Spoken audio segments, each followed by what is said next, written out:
વ્યવસ્થા તંત્રના પ્રકારો આપણે આગળ જોતા હતા, જેના વ્યવસ્થા તંત્રના મુખ્ય પ્રકારો કુલ કેટલા છે? 5. એમાં પહેલો પ્રકાર છે રૈખિક વ્યવસ્થા તંત્ર, બીજો કાર્યાનુસાર વ્યવસ્થા તંત્ર, ત્રીજો વૈદિક વ્યવસ્થા તંત્ર, ચોથો અવૈદિક व्यवस्था तंत्र અને પાંચમો है श्रेणिक व्यवस्था तंत्र।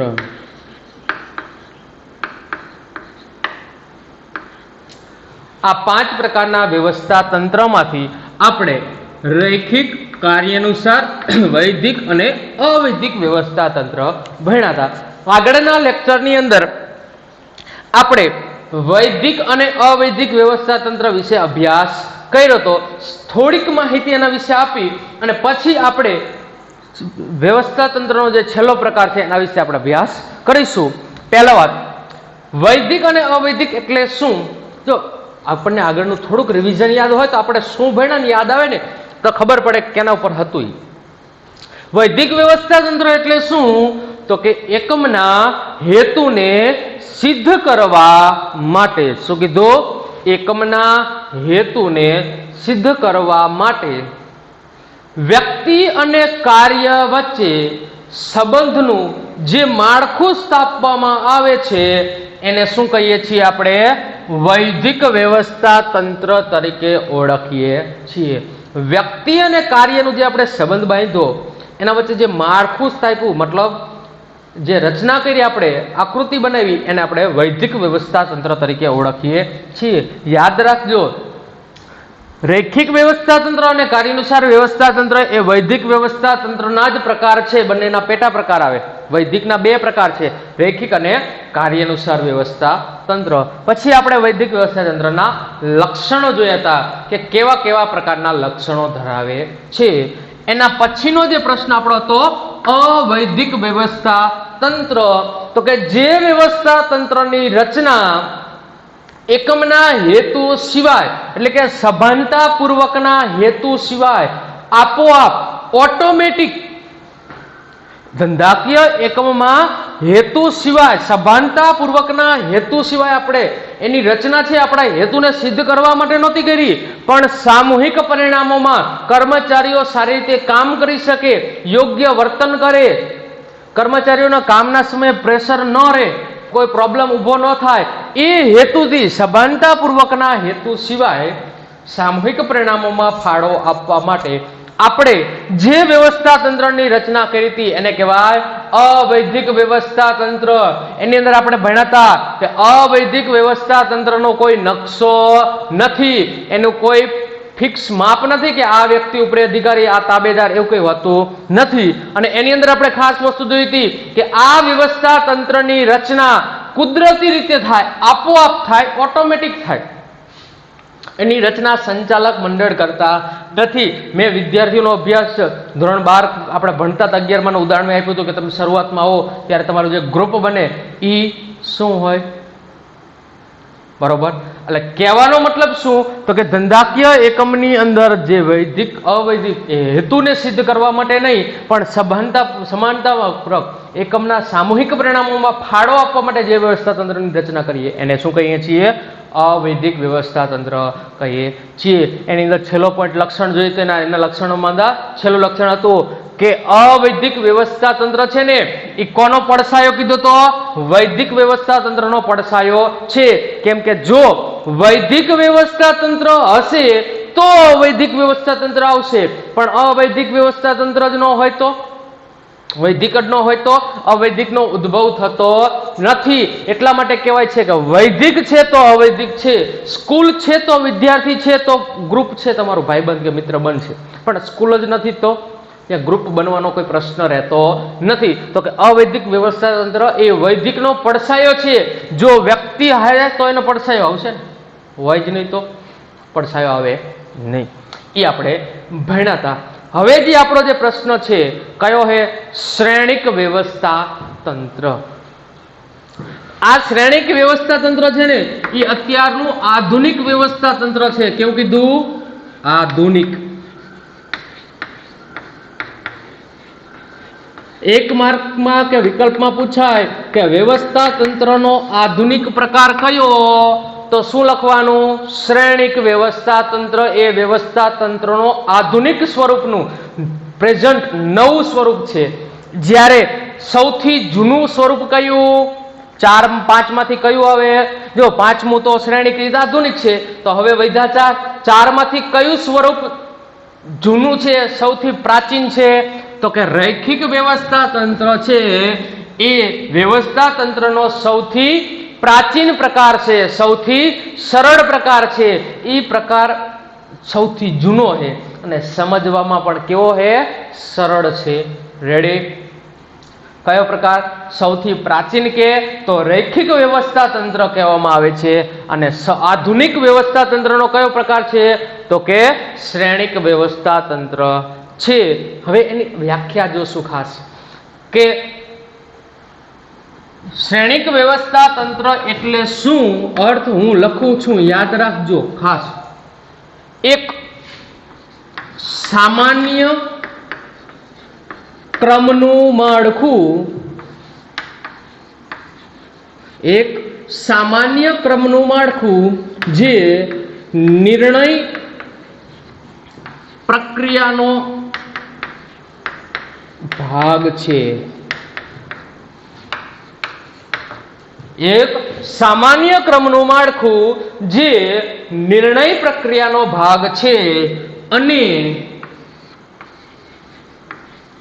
બીજું ટેકનિકલ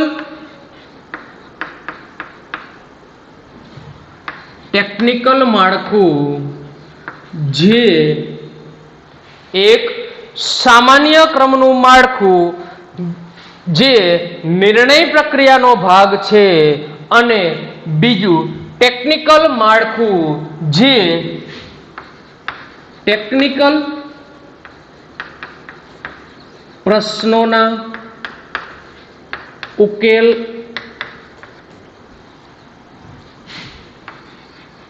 અંગેનું માળખું છે. હજી વ્યાખ્યા પૂરી નથી થઈ. એક સામાન્ય ક્રમનું માળખું જે નિર્ણય પ્રક્રિયાનો ભાગ છે અને બીજું ટેકનિકલ માળખું જે ટેકનિકલ પ્રશ્નોના ઉકેલ અંગેનું માળખું છે. અને આ બંને માળખાના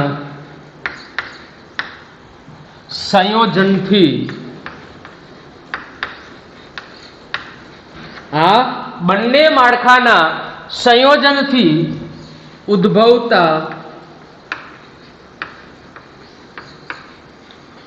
વ્યવસ્થા તંત્રને શ્રેણિક વ્યવસ્થા તંત્ર કહે છે. વ્યાખ્યા અને અર્થ એનો લાંબો છે પણ ઈઝી છે, કઈ નથી. શું કીધું? એક સામાન્ય ક્રમનું માળખું જે નિર્ણય પ્રક્રિયાનો ભાગ છે. આજે આપણે વ્યવસ્થા તંત્ર દોરશું. એ વ્યવસ્થા તંત્રમાં બે પ્રકારના વ્યવસ્થા તંત્રોનું સંયોજન કર્યું હતું. આપણે વ્યવસ્થા તંત્રના લક્ષણ ભણ્યા ને ત્યારે એક મુદ્દો આવ્યો હતો કે વ્યવસ્થા તંત્ર છે ને એ પરિવર્તનશીલ છે. કેવું કીધું? પરિવર્તનશીલ છે. એટલે કે તમારે જો એક સાથે 5 વ્યવસ્થા તંત્ર ભેગા કરી અને તમારે કોઈ નવું વ્યવસ્થા તંત્રનું નિર્માણ કરવું હોય તો કરી શકો. એમાં કોઈ જ નિયમ બાધા નથી. તમને અનુકૂળ હોય એવા પ્રકારનું વ્યવસ્થા તંત્રનું નિર્માણ તમે કરી શકો છો. એટલા માટે કીધું કે આ જે વ્યવસ્થા તંત્રનું આપણે નિર્માણ કર્યું એની અંદર 2 વ્યવસ્થા તંત્રનો સમાવેશ કર્યો. આ વ્યાખ્યા છે ને આપણે પછી અભ્યાસ કરશું, આગળ અભ્યાસ કરશું. પહેલા હું તમને લખતો જાઉં, સામાન્ય માહિતી આપજો. આકૃતિ આપણે જ્યારે દોરશું ને, જે આકૃતિ પરથી આપણને ખ્યાલ આવશે કે આમાં શું કીધું છે, વ્યાખ્યા કેવી રીતે સમજૂતી આપવી, એ આપણે આકૃતિના આધારે આપણે કહેશું, બરોબર. એટલે પહેલા હું આની અંદર જે પોઈન્ટ આવતો જઈ બોલતો જઈશ, તમને સમજાવતો જઉં. આગળ કીધું કે આ જે વ્યવસ્થા તંત્ર છે, શ્રેણિક વ્યવસ્થા તંત્ર, એ શ્રેણિક વ્યવસ્થા તંત્ર છે ને એ કાર્યાનુસાર વ્યવસ્થા તંત્ર, કાર્યાનુસાર વ્યવસ્થા તંત્ર અને પ્રોજેક્ટ વ્યવસ્થા તંત્રનું મિશ્રણ છે. શું કીધું કે આ જે શ્રેણિક વ્યવસ્થા તંત્ર છે ને એ આધુનિક વ્યવસ્થા તંત્ર છે, પણ આધુનિક વ્યવસ્થા તંત્ર કઈ રીતે બન્યું તો કે એની અંદર કાર્યાનુસાર વ્યવસ્થા તંત્ર અને પ્રોજેક્ટ વ્યવસ્થા તંત્રનું મિશ્રણ કયું છે. આપણે આ પ્રોજેક્ટ વ્યવસ્થા તંત્ર ભણવાનું આવતું નથી, પણ આકૃતિ આવશે, હું તમને સમજૂતી આપીશ. પ્રોજેક્ટમાં વ્યવસ્થા તંત્રમાં શું કરવામાં આવે તો કે પ્રોજેક્ટ મુજબ કામ થાય એની માહિતી આપશું. પણ આ જે વ્યવસ્થા તંત્ર છે એની અંદર કાર્યાનુસાર વ્યવસ્થા તંત્ર અને પ્રોજેક્ટ વ્યવસ્થા તંત્રનું મિશ્રણ કરી અને આધુનિક વ્યવસ્થા તંત્ર બનાવવામાં આવ્યું છે. હવે કીધું કે આ કાર્યાનુસાર વ્યવસ્થા તંત્ર દ્વારા આપણને શેનો ફાયદો મળે છે તો કે શ્રમ વિભાજન અને વિશિષ્ટીકરણ.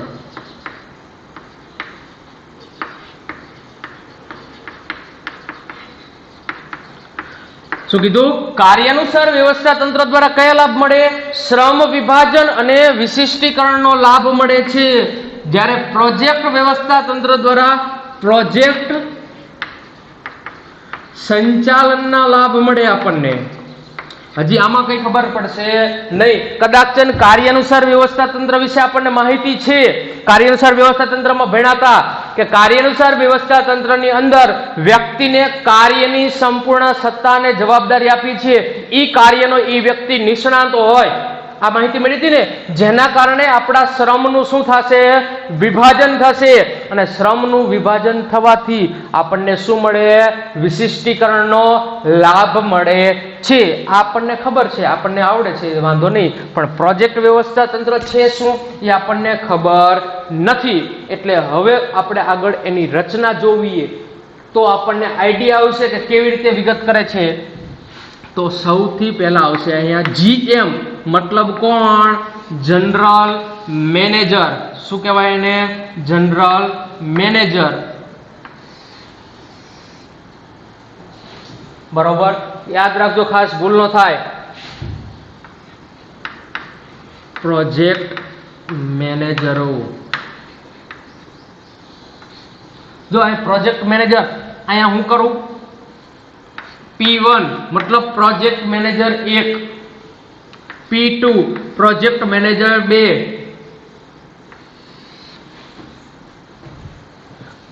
આકૃતિ જોજો કેવી રીતે આવે. બરોબર, અત્યારે આકૃતિ ન દોરતો. P3 project manager 3. હા, આ લાઈન ઉપર દેખાડે પ્રોજેક્ટ મેનેજર છે. આ જનરલ મેનેજર, જનરલ મેનેજરના અંડરમાં આવશે ઉત્પાદન અધિકારી.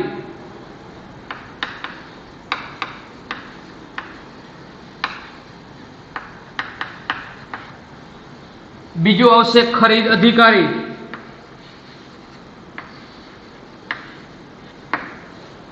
ત્રીજો આવશે એન્જિનિયરિંગ અધિકારી. આ વિભાગ હોય અલગ અલગ. અને સંશોધન અધિકારી.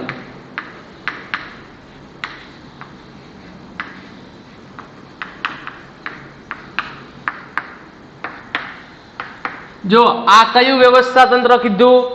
શ્રેણિક. સોરી, આ કયું વ્યવસ્થા તંત્ર છે? આકૃતિ દોરી શ્રેણિકની દોરી છે.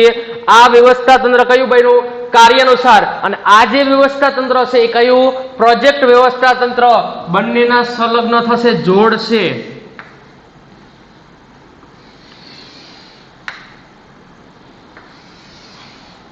આપણે અહીંયા 4 કાર્ય જ લખાય. આ 4 કાર્ય 14 કાર્ય પણ હોઈ શકે. બરોબર,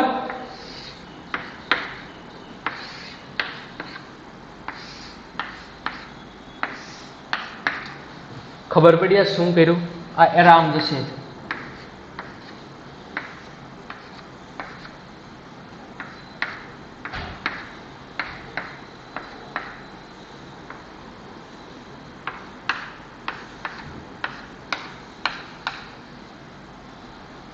આનો મતલબ શું? તો કે આ વ્યવસ્થા તંત્રનો એવો પ્રકાર છે જેની અંદર બે વ્યવસ્થા તંત્ર, એક પ્રોજેક્ટ વ્યવસ્થા તંત્ર અને આ કાર્યાનુસાર વ્યવસ્થા બંનેનું આપણે સંકલન કર્યું. એમાં શું કર્યું કે ઘણી વખત તમે જોયું હોય ને તો એક કંપની છે ને, માની લો બાંધકામ ઉદ્યોગની અંદર આ વસ્તુ જોવા મળે. કોઈ એક કંપની, માની લો L&T કંપની છે, તો L&T કંપનીનું કામ એક જ જગ્યાએ હાલતું હોય. ખબર છે તમને? L&T કામ રોડ, રસ્તા, બિલ્ડિંગનું બધું બાંધકામ કરે. હવે એ કંપનીનું કામ એક જ જગ્યાએ ન ચાલતું હોય, એક સાથે ઘણી બધી જગ્યાએ કામ ચાલતું હોય ને. જે એક જગ્યાએ કામ ચાલતું હોય એને પ્રોજેક્ટ 1 કહેવાય, બીજી જગ્યાએ કામ ચાલતું હોય પ્રોજેક્ટ 2 કહેવાય, ત્રીજી જગ્યાએ કામ ચાલતું હોય પ્રોજેક્ટ 3 કહેવાય. આપણે હરિપર છે, ધાંગધ્રાથી આગળ હરિપર ગામ આવે, અહીંયા કારણે ફાટક ઉપર ઓવરબ્રિજનું કામ હાલે, એ L&T કંપની બનાવે. હાલો માની લો, તો એ L&T કંપની આખો સ્ટાફ અહીંયા જોઈએ બધો ના, એનો એક પ્રોજેક્ટ છે, એક કાર્ય છે. એવી તો ગુજરાત કે ભારતની અંદર 10, 15, 20, 25, 30 જગ્યાએ કામ ચાલુ હશે એક સાથે. તો હવે પ્રશ્ન અહીંયા આવ્યો કે એનું સંચાલન કેવી રીતે થશે? તો કે જ્યારે કંપની આવું વ્યવસ્થા તંત્રનું નિર્માણ કરે તો કે એ એક જગ્યા, દાખલા તરીકે એ હરિપર ગામ પાસે કામ ચાલે છે, અહીંયા પ્રોજેક્ટ નંબર 1 આપ્યો, એને નામ શું આપ્યું? P1 project manager 1. અહીંયા એક મેનેજર આપ્યો, જે મેનેજર આખા પ્રોજેક્ટની સંપૂર્ણ જવાબદારી, CEO ની એકમની જવાબદારી આવે ને, આખું એકમ કોણ સંભાળે? CEO. એવી રીતે પ્રોજેક્ટ મેનેજર આખા પ્રોજેક્ટનો સંપૂર્ણ જવાબદાર ગણાય. હવે એ પ્રોજેક્ટને કામ પૂરો કરવું હોય તો પ્રોજેક્ટ પૂરો કરવા માટે જરૂરી અધિકારીઓ જોઈ. કયા કયા? ઉત્પાદન અધિકારી. તો અહીંયાથી ઉત્પાદન વિભાગ હશે, એમાંથી એક વ્યક્તિ લેશે. ખરીદ અધિકારી એમાંથી એકને લેશે. એન્જિનિયરિંગ અધિકારી એમાંથી એકને લેશે. સંશોધન અધિકારી એમાંથી એકને લેશે. અને આ બધાને લઈ અને પ્રોજેક્ટને શું કરશે? પૂર્ણ કરશે. ખબર પડી? પ્રોજેક્ટ 1 બેનું સંયોજન કર્યું, કાર્યાનુસાર વ્યવસ્થા તંત્ર અને પ્રોજેક્ટ વ્યવસ્થા તંત્ર બેનું ભેગું કર્યું. આ વ્યક્તિઓ પ્રોજેક્ટ વ્યવસ્થા તંત્ર પ્રોજેક્ટનું સંચાલન કરે, મેનેજમેન્ટ કરે, અને આ વ્યક્તિઓ પ્રોજેક્ટમાં ભાગ આપશે, કામ કરશે. બીજો પ્રોજેક્ટ કોઈ જગ્યા મોરબી કામ ચાલુ છે તો અહીંયા શું કરશે? એ વ્યક્તિ પણ ઉત્પાદન અધિકારીમાંથી એક લેશે. બે જરૂર જેવી જરૂર હોય, 1, 2, 3 એમ બધામાંથી એક લીધો અને એ પોતાનું કામ પૂરું કરશે. પ્રોજેક્ટ 3 ખબર પડે? આવી રીતે એકમમાં જેટલા કામ 15, 20, 25, 50, 100 કામ હાલતા હોય ને, એ 100 વ્યક્તિ જે પણ. હવે પ્રશ્ન શું થાય ખબર છે? જેમ જેમ કામ પૂર્ણ થતા જાય ને એમ જેમ પ્રોજેક્ટ અધિકારીઓ એના અધિકારીઓને પરત મોકલી દે. દાખલા તરીકે પ્રોજેક્ટ 1 પૂરો થઈ ગયો એટલે સંશોધન અધિકારીને પોતાના વિભાગમાં મોકલી દે, એન્જિનિયર અધિકારીને પોતાના વિભાગમાં લે, કે ખરીદ અધિકારીને પોતાના વિભાગમાં, ઉત્પાદન અધિકારીને પોતાના વિભાગમાં પરત વહી જાય જતા રહે. એ પછી એને બીજા પ્રોજેક્ટની ફાળવણી કરશે. એટલે આ પ્રોજેક્ટ વ્યવસ્થા તંત્રની આકૃતિ છે. ખબર પડી? ખાસ યાદ રાખજો. શું કીધું? પ્રોજેક્ટ વ્યવસ્થા તંત્ર. હવે જો એક સામાન્ય ક્રમનું માળખું જે નિર્ણય પ્રક્રિયાનો ભાગ છે, આ લોકોને નિર્ણય લેવાના. આ વ્યક્તિને કયો નિર્ણય લેવાનો? ઉત્પાદન સંબંધી. આ વ્યક્તિને ખરીદી સંબંધી નિર્ણય લે, એન્જિનિયરિંગ અને સંશોધન સંબંધી નિર્ણય લે.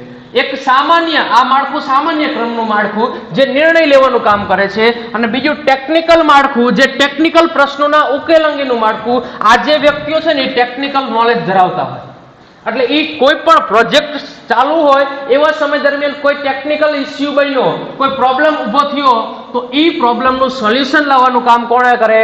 પ્રોજેક્ટ માળખાના પ્રોજેક્ટ મેનેજરો કરશે.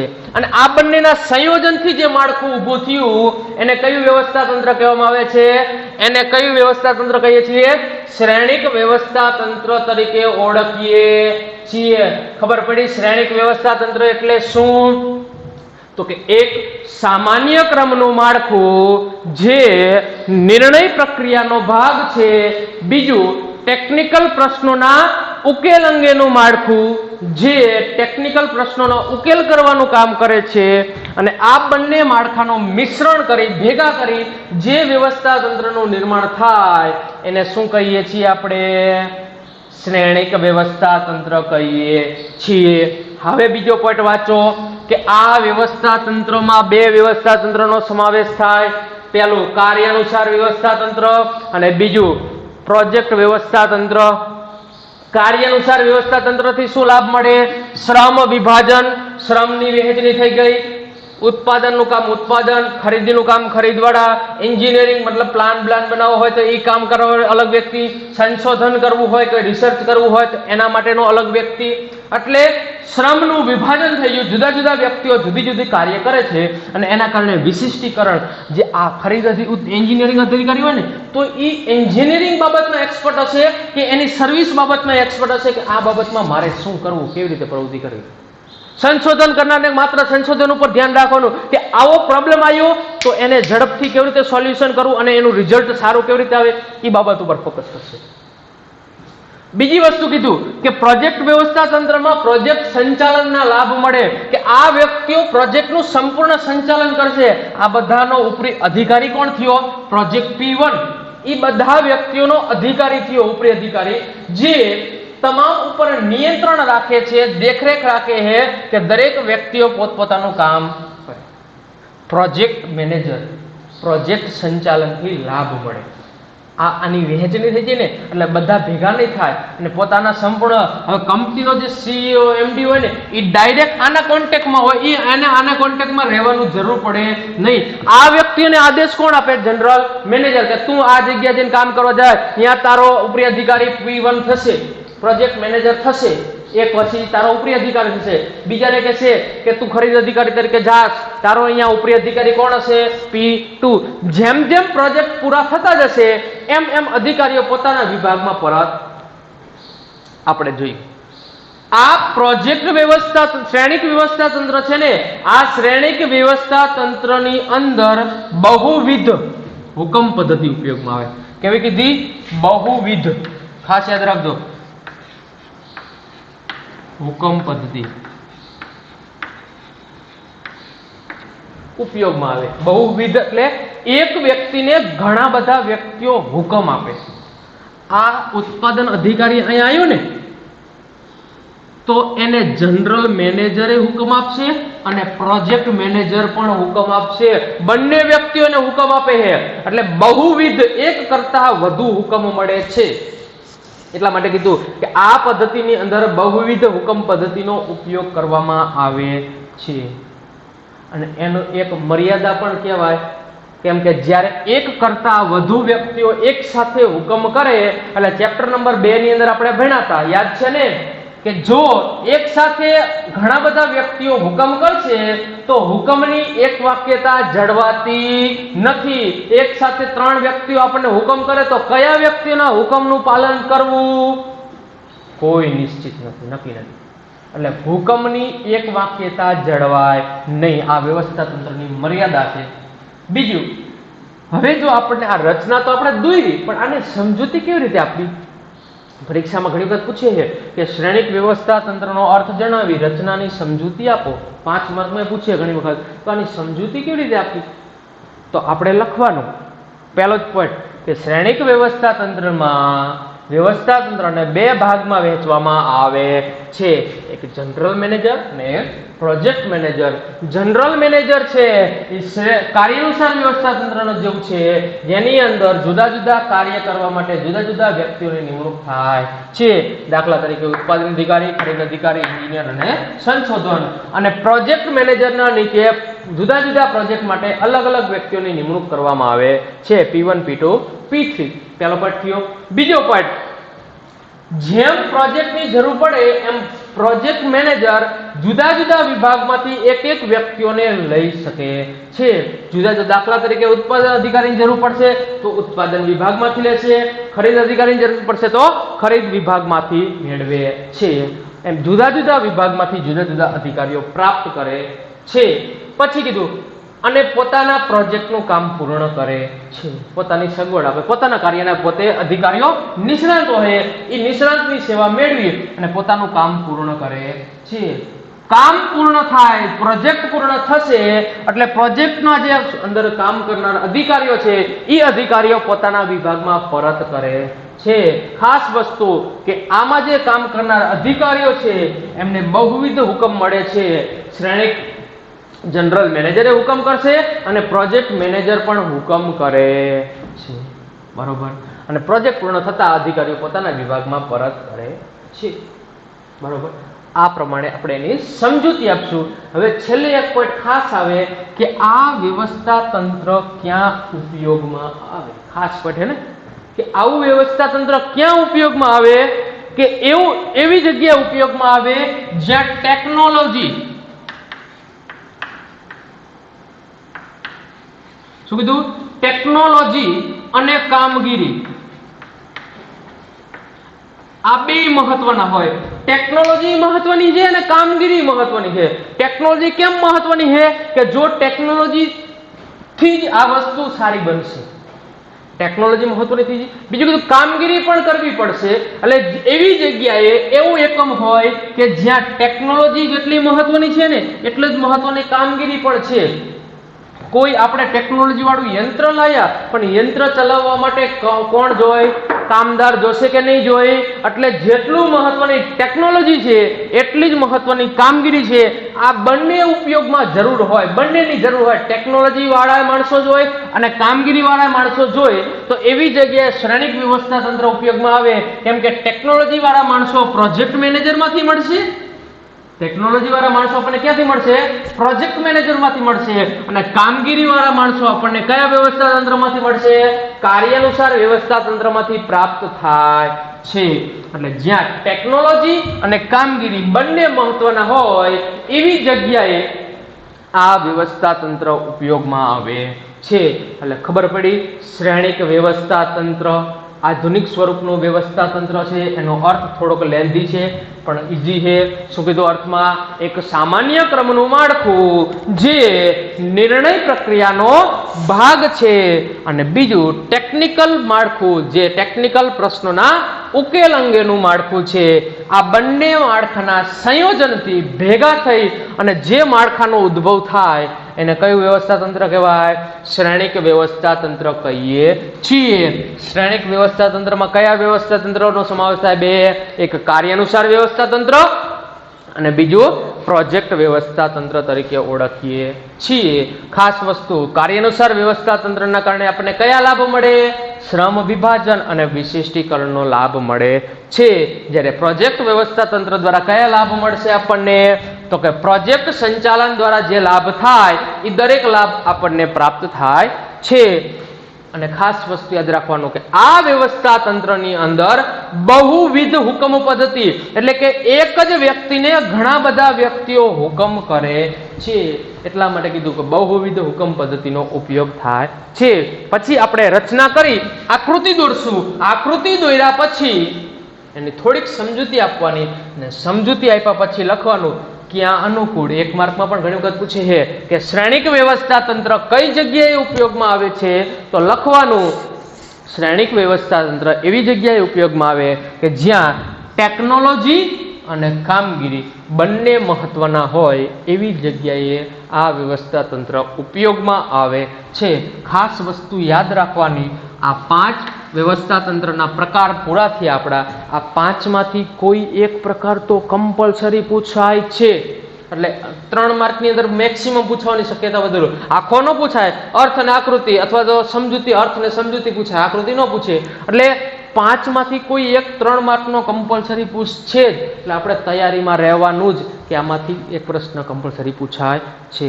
એટલે ખબર પડી રૈખિક વ્યવસ્થા તંત્ર, કાર્યાનુસાર વ્યવસ્થા તંત્ર, વૈદિક વ્યવસ્થા તંત્ર, અવૈદિક વ્યવસ્થા તંત્ર અને શ્રેણિક વ્યવસ્થા તંત્ર.